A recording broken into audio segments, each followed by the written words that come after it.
A couple months ago, I made a video about a dumb white person. He got on social media and let the world know that he has an issue with the job interview process. He takes issue with being told to dress professionally because he deems it as something rooted in white dildos, white culture, white supremacy, white anything. Dress codes and this idea of what is professional, we have to look at kind of who's making those rules and where they're coming from. And a lot of those rules come from Eurocentric white areas.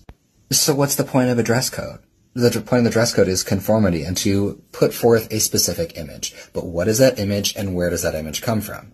And if we take it all the way back, typically this image of professional and dress codes all originates back to Britain and the United Kingdom and colonization. And this idea of conformity around you need to be successful like our country, and so therefore you must fit our expectations. And that has to do with a lot of white colonizing non-white communities of color and saying you are only successful if you dress like us. So when we put that to schools and jobs, we're saying you can only be successful when you dress like a white person.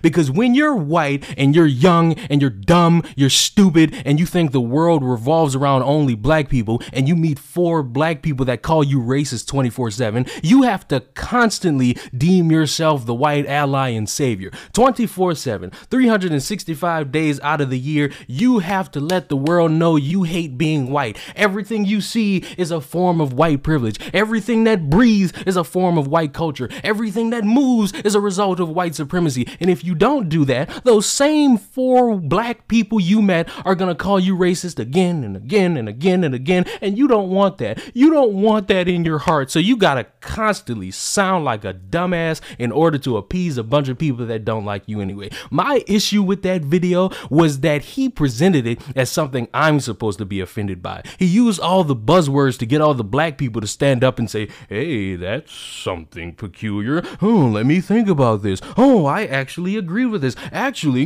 the interview process is bad. Why should I have to dress professionally in order to get the job? My qualifications for the job should be enough for me to get it. No, you weird dumbasses. I said it and I'll say it again. You want to look your best. Stop getting on camera and trying to talk down to me and trying to use all these buzzwords to make me feel comfortable. I don't need anybody to make me feel comfortable. All I need is me. And every single job I've applied to, I've dressed professionally. Why? Not just because the jobs I want, you would want to look professional in, not just because I'm somewhat of a sexy, suave individual, but I'm representing myself. No one else is helping me. I applied, I got through, I'm getting interviewed. It would be smart of me and anybody who wants a job to represent yourself best. If you don't have enough money for a suit, fine, get a polo from Walmart, some khakis, and a garter belt, and just walk in. Don't think your blue hair and the weird tattoos you got and your tattooed eyes and that dick tattoo you got on your forehead is gonna get you a job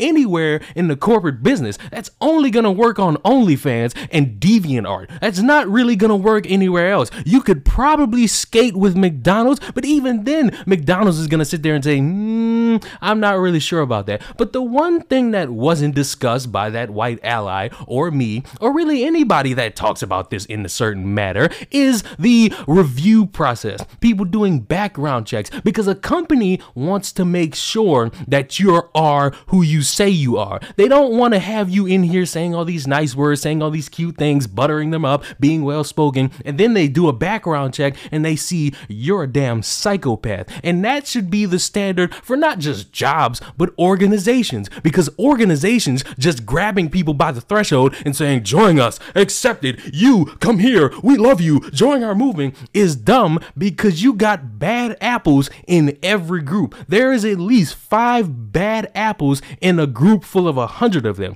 And when those bad apples get exposed and people see them, it looks bad on the group because you let them in. It looks bad on the entire organization because you brought them into the threshold. It looks bad on everybody because you didn't didn't take the time to say, hey, let me look at you. Let me see who you are. Let me look into your background and let me see if you're somebody who is credible to be with us, to be a part of us. And if you are, welcome. We accept you, my brother. You are welcome in this world. And if you're not, get the fuck, because we don't want you corrupting what we hold dear. Which, of course, brings me to Black Lives Matter. BLM protest organizer pleads guilty to 20 counts of possession of child pornography. A New Hampshire man that previously organized a North Conway Black Lives Matter protest he called Skate Away the Hate pleaded guilty to 20 counts of possession of child. In June of 2020, DeVires organized a protest he dubs Skate Away the Hate, which involved people riding bicycles and skateboards from Scholar Park to Depot Road and back in New Hampshire White Mountains town of North County. DeVires has also called for divesting funds from police and prison systems. Just 1 month after the protest took place, DeVires was charged with 6 counts of possessing sexual abuse images, 1 count of possession of psilocybin, I'm not a good English major, mushrooms, and 1 count of falsifying physical evidence. In regards to the falsifying physical evidence charge, the complaint said that DeVries threw his cell phone from the porch when law enforcement arrived. The images reportedly showed underage girls in lewd exhibition of private parts or engaging in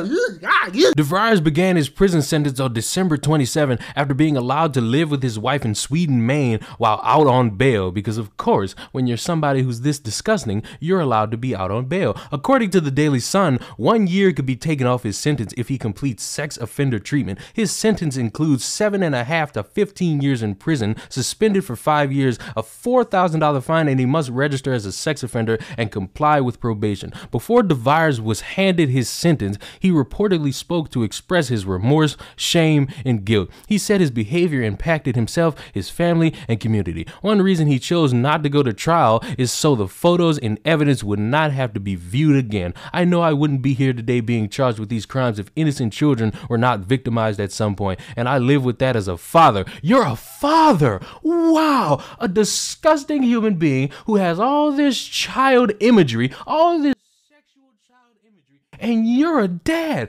Whoa, you have a son or a daughter. It doesn't matter, because when you're that fucking creepy, you're not allowed to have kids. I would deem it unacceptable for somebody who's that creepy to sit there and try to say, oh, I have kids and I'm disgusted with myself. No, you're not. You're mad you got caught. You're upset you got caught, and you're trying to lighten the sentence by sounding so remorseful. You sound so guilty. Oh, I'm so sad. Oh, I don't know who I am anymore. I'm a father. You're a fucking creep. He's here as a Hail Mary, said Andrewsu. He's hoping that this court will be more merciful than the state was willing to be, and certainly more merciful than he was willing to be to those girls in those pictures. No damn shit. Nobody should be allowed to be a part of any organization if these are the things they do behind the scenes, which is why background checks are a necessary thing. They're not racist, they're not hateful, they're not homophobic, they're not transphobic, they're not discriminatory. It's to make sure that as a brand, as a business, as an organization that scammed a bunch of people into thinking that they care about black lives just so that they can have $60 million,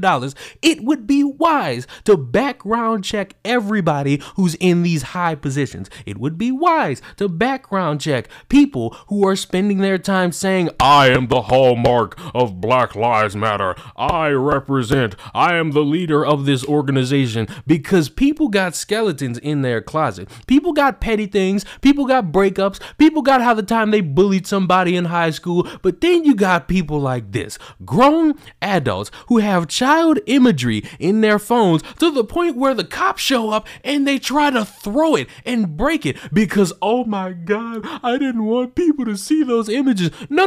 You didn't want to be exposed as the creep you are. You're a failure as a man, a human, and a father. And I hope in any facet of the imagination, you never see your kids again. Because if this is how you're acting with other people's kids, I would be terrified at how you treat your own. And to Black Lives Matter, I hate you. I hate every everything about the organization. You do nothing to help the black community. You've done nothing to help the black community. You show up and you get Al Sharpton, that dude who looked like a rock, and all these other people to sit there and chant BLM when a white person is the main culprit. But when it's your own community, you're nowhere to be found. But at least I could hope in the future you would actually have some people who are not scumbags in your community. You would actually have people who are not criminals in your organization. You would not have grown adults who have child sexual images that are a part of your community, because everybody else who knows the game already hates you. They already don't like the organization. They know it's a scam. They know it's all bullshit. But at least you would do the decency to yourself to actually have people who aren't sickos in your own community. Isn't that right? Isn't that fair? Isn't that equal? Isn't that something wise that anybody would want to do, even if they're scamming people? Right? Right? Right? Wrong, because of course not, because anybody that's just chanting is accepted in the world. So background checks are necessary. Please keep doing them. Don't let anybody tell you it's a form of culture, because you wouldn't want to work with a psychopath either, right? Subscribe to the channel. I'll see y'all in the next one. Goodbye.